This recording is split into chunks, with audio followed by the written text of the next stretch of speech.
భక్తి చైతన్యం ప్రేక్షకులకి స్వాగతం, సుస్వాగతం.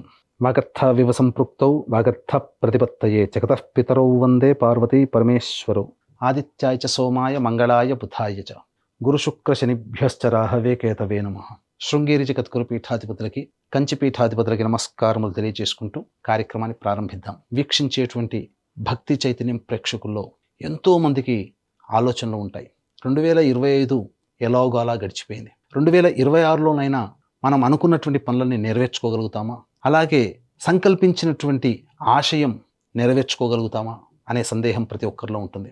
2025లో లాగా అపజయాలే వెన్నాడుతూ ఉంటుంటాయా, లేకపోతే విజయం పొందాలంటే 2026లో ఏ విధమైనటువంటి ప్రయత్నాలు, ఏ గ్రహం అనుకూలిస్తుంది, ఎటువంటి పరిహారాలు చేసుకోవాలి, ఒకటా రెండా అనేక రకాలైనటువంటి సందేహాలు.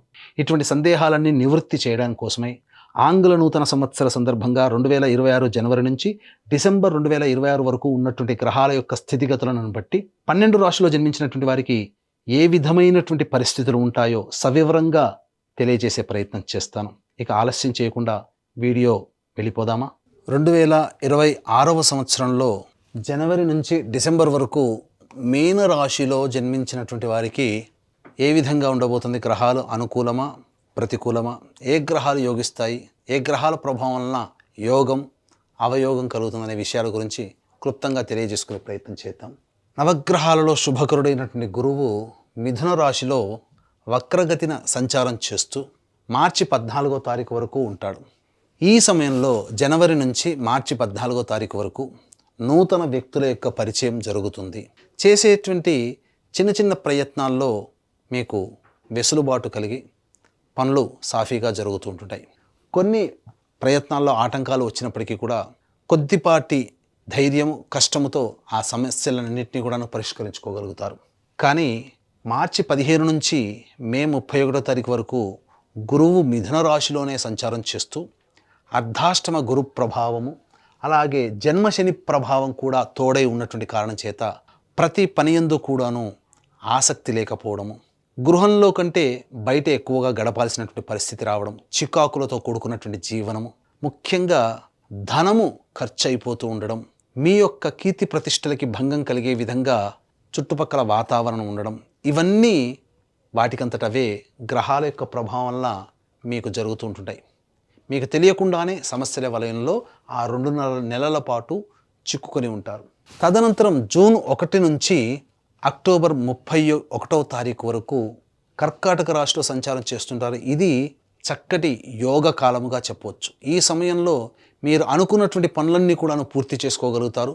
శుభకార్యాలలో మీకు మీ హస్తం ఉంటుంది. అన్ని విధాలుగా మీకు శుభం జరుగుతుంది.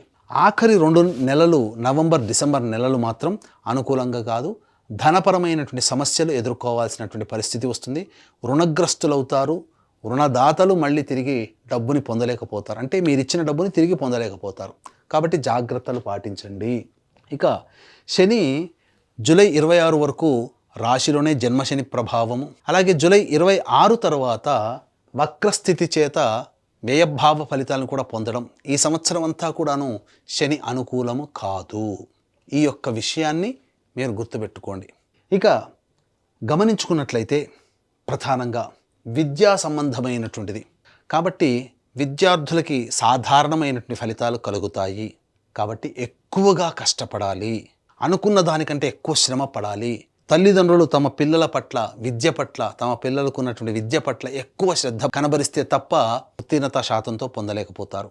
ఈ కష్టం మొదటి 5 నెలలు ఎంత బాగా కష్టపడగలిగితే ఆ ఫలితము జూన్ నుంచి అక్టోబర్ లోపల పొందగలుగుతారు.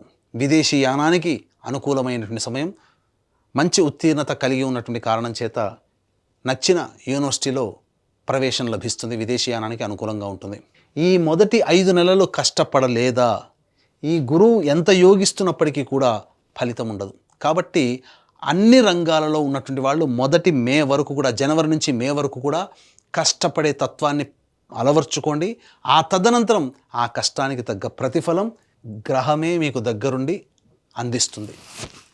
ఇక సంబంధించినటువంటి ఉద్యోగ విషయానికి సంబంధించినటువంటి వివరాలు తర్వాత మనం తెలియజేసుకుందాం. ఏ సమయంలో ఉద్యోగ ప్రయత్నాలు చేయాలి, ఏ సమయంలో చేయకూడదు, ఎప్పుడు ఉద్యోగం వస్తుందనే విషయాలు క్లుప్తంగా ముందు తెలుసుకుందాం. ఇక వివాహ విషయానికి వచ్చేసేసరికి ఈ యొక్క మీనరాశిలో జన్మించినటువంటి వారికి ప్రధానంగా జూన్ నెల నుంచి అక్టోబర్ మధ్యకాలంలో అవివాహితులకి వివాహము జరుగుతుంది. అందులో సందేహము లేదు. ఇది ప్రధానంగా చెప్పుకోదగినటువంటిది. ఇక మిగతా సమయాల్లో అంటారా, ప్రయత్నం చేయక తప్పదు. ఈ సమయంలో ప్రయత్నం కంటే మిగతా సమయంలో ప్రయత్నం చేస్తే జూన్ నుంచి అక్టోబర్ మధ్యకాలంలో వివాహ సంబంధాలు కుదరడము, నిశ్చయం అవ్వడము జరుగుతుంది.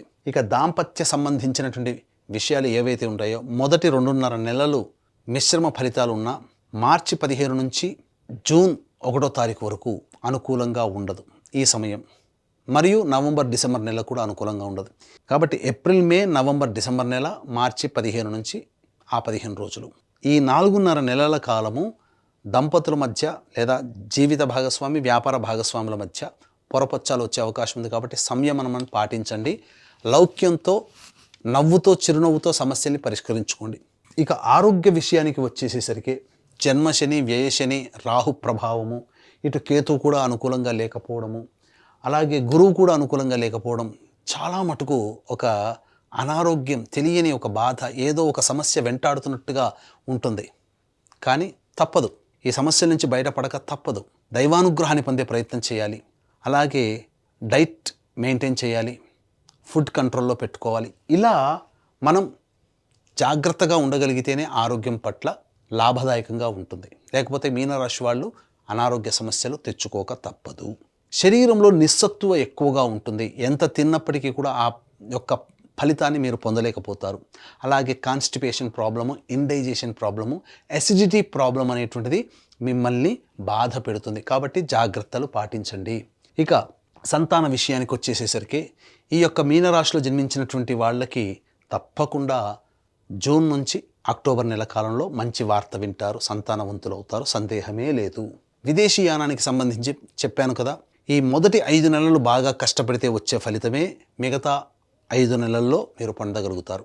లేకపోతే ఆ మొదటి 5 నెలలు నిర్లక్ష్యం చేశారా, మీకు ఫలితము దక్కదు. గుర్తుపెట్టుకోండి, విదేశీయానానికి ఆటంకాలు, అసలు మీరు ఎలిజిబులే కారు. కాబట్టి మొదటి 5 నెలలే బాగా కష్టపడండి విద్య పట్ల, మరీ హెచ్చరిస్తున్నాను. ఇక రాజకీయ రంగంలో ఉన్నటువంటి వాళ్ళకి అంత శుభమైనటువంటి సమయం మాత్రం కాదు. అధికారులు, పార్టీ పెద్దల యొక్క అండదండలు ఉంటాయి, కానీ పోస్టులు మాత్రం దక్కించుకోలేకపోతారు. ఏదైనా ప్రయత్నం చేసి దక్కించుకుందామన్నా ఆ డబ్బు వృధా ఖర్చే తప్ప దేనికి ఉపయోగపడదు. ఈ విషయాన్ని జాగ్రత్తగా గమనిస్తూ, పెద్దల యొక్క సహాయ సహకారాలు పొందుతూ, అప్పుడప్పుడు జనంలో కలుస్తూ ప్రజాదరణ పెంచుకునే ప్రయత్నం చేయండి తప్ప పోస్టుల కోసం అర్రులు చాచకండి. ఇక వ్యాపారస్తులు, ముఖ్యంగా ఇటుక, ఇసుక, ఇనుము రంగంలో ఉన్నటువంటి వాళ్ళు, చర్మ సంబంధము, తోలు సంబంధమైనటువంటి వ్యాపారస్తులు, గ్రౌండ్ ఆయిల్స్, ఎడిబుల్ ఆయిల్స్ సంబంధించినటువంటి వాళ్ళు, ప్లాస్టిక్ రంగంలో ఉన్నటువంటి వాళ్ళకి వ్యాపార విస్తరణ పనికిరాదు. ఈ సంవత్సరం అనుకూలంగా లేదు. ఉన్నటువంటి వ్యవహారంలోనే మీరు ముందుకు సాగండి తప్ప కొత్తగా ప్రయత్నాలు చేయకండి.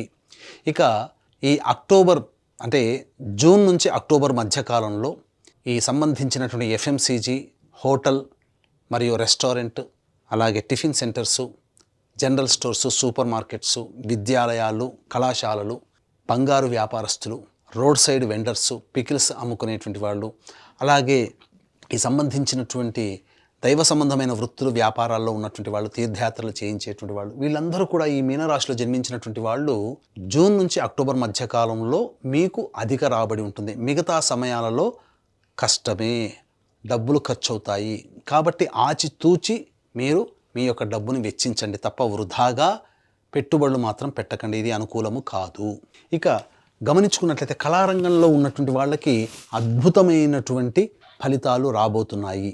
ఎందుకనంటే ఈ యొక్క మీనరాశిలో జన్మించినటువంటి వాళ్ళకి కళారంగంలో వాళ్ళు అనగా సినిమా రంగము, serials, social media, electronic and printing media రంగంలో ఉన్నటువంటి వాళ్ళకి అద్భుతమైనటువంటి అవకాశాలు వస్తాయి.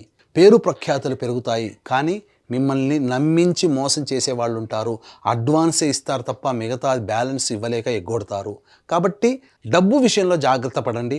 పేరు, కీర్తి విషయంలో మాత్రం ఢోకా లేదు అని చెప్పవచ్చు. ఇక ఈ యొక్క మీనరాశిలో జన్మించినటువంటి రైతులు ఎవరైతే ఉంటారో వాళ్ళు శాస్త్రీయమైనటువంటి సాధారణ పంటలు వేసుకోండి. కమర్షియల్ పంటల జోలికి వెళ్ళకండి. అన్ని విధాలుగా మీకు తెలిసినటువంటి పంటల్ని వేసుకోవడం ద్వారానే మీరు లాభపడతారు. అంతే తప్ప పులిని చూసి నక్క వాత పెట్టుకున్నట్లుగా వేరే వాళ్ళని మీరు అనుకరించకండి, తద్వారా మీకు నష్టమే. ఇక గమనించుకున్నట్లయితే ఈ యొక్క రాశిలో జన్మించినటువంటి స్త్రీలు ఇంతకుముందు ఉన్నటువంటి దానికంటే కూడా కొనసాగింపు ఏమి గొప్పగా ఏమీ ఉండదు. అంటే పేరు ప్రఖ్యాతుల వ్యవహారంలో కావచ్చు, ఉద్యోగ వ్యాపారాల వ్యవహారంలో కావచ్చు, ఇతరత్ర ఏ వ్యవహారంలోనైనా కానీ సాధారణమైనటువంటి జీవన విధానమే తప్ప గొప్పగా మార్పు అంటూ ఈ మీనరాశిలో జన్మించినటువంటి స్త్రీలకి ఉండదు. పైపెచ్చు మీ సర్వీసును వాడుకొని మీకు సంబంధించినటువంటి విలువ ఇవ్వకపోవడమే జరుగుతుంది తప్ప మీకు ప్రతిఫలం అనేటువంటిది ఉండదు. అంతేకాకుండా డబ్బులు ఎవరికీ అప్పుగా ఇవ్వకండి. మీకు అచ్చిబాటు ఈ సంవత్సరం అనుకూలంగా లేదు, నష్టపోవడమే మీకు కలుగుతుంది. ఇక అన్నిటికంటే ముఖ్యంగా వివాహం కాని అమ్మాయిలకి వివాహము, సంతానవంతులు కాని అమ్మాయిలకి సంతానం కలగడం, ఇవన్నీ కూడా ఈ మీనరాశిలో జన్మించినటువంటి స్త్రీలు పొందగలుగుతారు. అయితే ఉద్యోగం చేస్తున్నటువంటి మహిళలు ఎవరైతే ఉంటారో, యువతులు ఎవరైతే ఉంటారో వాళ్ళు బాగా కష్టపడితే తప్ప ఫలితం పొందలేనటువంటిది. కావున అధికారుల మెప్పు కోసం ఎక్కువగా కష్టాలు పడాల్సినటువంటి పరిస్థితి ఈ మీనరాశిలో జన్మించినటువంటి మహిళలకి, స్త్రీలకి కలుగుతుంది అని చెప్పవచ్చు. ఇక ఉద్యోగ సంబంధంగా మనం ఇంతకుముందు చెప్పుకున్నాం. ఈ ఉద్యోగ సంబంధముగా ఏ సమయంలోనైతే చేస్తే బాగుంటుంది అనేటువంటి విషయాన్ని గనక మనం గమనించుకున్నట్లయితే ప్రధానంగా ఈ మీనరాశిలో జన్మించినటువంటి వారు కొన్ని సమయాలు మాత్రం కీలకమైనటువంటి సమయము. ప్రధానంగా జూన్ 15 నుంచి జూలై 15వ తారీఖు వరకు అనుకూలంగా ఉండేటువంటి సమయము. ఇక ఆగస్టు 17వ తారీఖు నుంచి సెప్టెంబర్ 16వ తారీఖు వరకు అనుకూలంగా ఉండేటువంటి సమయం. ఇక ఈ సంవత్సరం డిసెంబర్ 16 నుంచి డిసెంబర్ 31వ తారీఖు వరకు, అలాగే ఈ సంవత్సరం జనవరి 14వ తారీఖు నుంచి ఫిబ్రవరి 12వ తారీఖు వరకు అనుకూలంగా ఉండేటువంటి సమయం. ఈ సమయంలో కనుక మీరు ఉద్యోగ ప్రయత్నాలు అనగా నిరుద్యోగస్తులకి ఉద్యోగం లభించడం, ఉద్యోగంలో ఉన్నటువంటి వాళ్ళకి ప్రమోషన్స్ రావడం, లేదా కొత్త సంస్థలలో ఉద్యోగం కోసం వెతుక్కోవాలనుకుంటే ఆ కొత్త సంస్థల్లో ఉద్యోగం రావడం, ఇవన్నీ కూడా జరిగిపోతాయి. మిగతా సమయంలో గనక చేసుకున్నట్లయితే ఆశించి భంగపడడం తప్ప వేరే ఇబ్బంది ఉండదు. కాబట్టి కష్టపడాల్సి వస్తుంది మిగతా సమయాల్లో. ఇక ఈ మీనరాశిలో జన్మించినటువంటి వారికి ప్రధానంగా అనవసరమైన ఖర్చులు మార్చి నెల వరకు ఉంటాయి. వృధా ప్రయాణాలు, కష్టాలు, ఆటంకాలు ఎక్కువగా ఉంటాయి. ఏప్రిల్ నెలలో ఈ యొక్క మీనరాశిలో జన్మించినటువంటి వారికి నేను గొప్ప ఒక అహంకారము కానీ, లేకపోతే ఎవరిని లెక్క చేయని తత్వం కానీ ఉండడం వల్ల చాలా నష్టపోతారు. ఇక మే 1 నుంచి జూన్ 19వ తారీఖు వరకు కూడా కుటుంబ సభ్యుల మధ్య వాగ్వివాదాలు చోటు చేసుకుంటాయి. అనవసరంగా ఇతరులతో మాటలు పడాల్సినటువంటి పరిస్థితి, ధన నష్టం ఎక్కువగా ఉంటుంది. జూన్ 20 నుంచి ఆగస్టు 1వ తారీఖు మధ్య కాలంలో ఇతరుల యొక్క సహాయ సహకారాలు మీకు చాలా ఎక్కువగా ఉండడం, తద్వారా డబ్బు పరంగా కావచ్చు అన్ని విధాలుగా మంచి శుభమైనటువంటి వాతావరణంలో ఉంటారు. ఆగస్టు 2 నుంచి సెప్టెంబర్ 17వ తారీఖు వరకు ఉద్యోగ సందర్భంగా ఇబ్బందులు ఎదుర్కోవడం కానీ, తల్లిగారి ఆరోగ్యం పట్ల శ్రద్ధ వహించడం కానీ, వాహన ప్రమాదాలు చోటు చేసుకోవడం కానీ, లేకపోతే జీవిత భాగస్వామి, వ్యాపార భాగస్వాముల మధ్య ఇబ్బందులు కానీ, నష్టాలు కానీ జరుగుతాయి. ఇక సెప్టెంబర్ 18 నుంచి నవంబర్ 11వ తారీఖు వరకు కూడా అనుకూలమైనటువంటి సమయం, అన్ని విధాలుగా యోగదాయకంగా ఉంటుంది. నవంబర్ 12 నుంచి డిసెంబర్ వరకు కూడా జీవిత భాగస్వాములతో, వ్యాపార భాగస్వాములతో, ఎవరితో కలిసి పనిచేస్తున్నా వాళ్ళతో సమస్యలు అనేటువంటివి ఉంటాయి. ఇది ఈ యొక్క మీనరాశిలో జన్మించినటువంటి వారికి కలిగేటువంటిది. ఇక ఇంతకుముందు చెప్పుకున్నాం కదా, ఏ సమస్య అయినప్పటికీ కూడా ఈ మీనరాశిలో వాళ్ళకి గ్రహాలు అనుకూలంగా లేని కారణం చేత దైవానుగ్రహం తప్పనిసరి. ఇట్టి దైవానుగ్రహం అందరికీ అందించాలనేటువంటి సదుద్దేశంతో మన పీఠం ఆధ్వర్యంలో ఈ 2026వ సంవత్సరం ప్రతి నెల 12 మాసాలు ప్రతి నెల ఒక పర్వదినం రోజున పుణ్యక్షేత్రంలో మీ జాతకరీత్యా కలుగు అన్ని రకాల సమస్యల నివారణకి సర్వదోష నివారణ పూజలు, హోమాలు, అంటే ఆరోగ్యం కోసం, ఉద్యోగం కోసం, వివాహం కోసం, దాంపత్యం కోసం, ఆర్థిక బాధలు, శత్రు సమస్యలు, కోర్టు సమస్యల కోసం ఇలా 21 రకాలైనటువంటి హోమాది కార్యక్రమాలు జరిపించడం జరుగుతుంది. అవకాశం ఉన్న వాళ్ళు స్క్రీన్పై కనిపిస్తున్నటువంటి నెంబర్లకి కాంటాక్ట్ చేసి మీ గోత్రనామాదులు నమోదు చేసుకోవచ్చు. ఇక ఈ యొక్క వీక్షించేటువంటి ప్రేక్షకులు కూడా 2026 నుంచి ఒక నూతన శకానికి నాంది పలకబోతున్నాం. మన ఆధ్వర్యంలో సంకల్ప మందిర్ అనేటువంటిది ప్రారంభిస్తున్నాం. సోషల్ మీడియా అనగా యూట్యూబ్, ఇన్స్టా, ఫేస్బుక్లో మీకు ప్రతిరోజు కూడాను ఏ రోజుకు ఆ రోజు సంబంధించినటువంటి విశేషాలు, ధర్మ సంబంధమైనటువంటి నివృత్తులు, అలాగే జాతకపరమైనటువంటి సందేహాలకి సమాధానాలన్నీ కూడాను ఆ సోషల్ మీడియా ద్వారా మీకు అందించడం జరుగుతుంది. కాబట్టి వాటిని మీరు సబ్స్క్రైబ్ చేసుకొని ఫాలో అవ్వండి. ప్రతి విషయం కూడా మీకు అందుబాటులో వస్తుంది. ఇక ఇప్పుడు చెప్పినటువంటి జాతకరీత్యా ఉండేటువంటి సమస్యలకి సంబంధించినటువంటి అనగా ఇప్పుడు చెప్పినటువంటి వివరాల కంటే ఇంకా ఎక్కువగా సమస్యలు మీరు ఎదుర్కొంటున్నట్లయితే దగ్గరలోని మంచి ఉపాసన పరులైనటువంటి జ్యోతిష్యుల్ని సంప్రదించి వారి సలహాలు సూచనలు పాటించండి. తప్పకుండా మెరుగైనటువంటి జీవితాన్ని పొందుతారని ఆశించవచ్చు. ఇక అన్నిటికంటే ముఖ్యంగా ఈ మీనరాశిలో జన్మించినటువంటి వాళ్ళు ప్రధానంగా జాతకరీత్యా వచ్చేటువంటి సమస్యల పరిష్కారం కోసం ప్రతి రోజు కూడా అంటే సమస్య ఉన్నప్పుడల్లా కూడా కంటిన్యూస్గా 11 రోజుల పాటు శని భగవానుడికి తైలాభిషేకము, అలాగే సోమవారం రోజున ఈశ్వరునికి అభిషేకం, ఇలా కంటిన్యూస్గా 11 రోజుల పాటు చేయండి. మీ సమస్యలకి సత్వర పరిష్కారం లభిస్తుంది. అప్పటికి కూడా మీకు పరిష్కారం లభించలేదు అనంటే దగ్గరలోని మంచి పండితులని సంప్రదించి మీ యొక్క జాతకాన్ని చూపించుకొని పరిష్కారాలు పొందవచ్చు. చూశారు కదా భక్తి చైతన్యం ప్రేక్షకులారా, ఈ వీడియో కనుక మీకు నచ్చినట్లయితే లైక్ చేయండి, షేర్ చేయండి, సబ్స్క్రైబ్ చేయండి. మీ యొక్క విలువైన కామెంట్ని పొందుపరచండి. సర్వం శ్రీ ఉమామహేశ్వర పరబ్రహ్మార్పణమస్తు.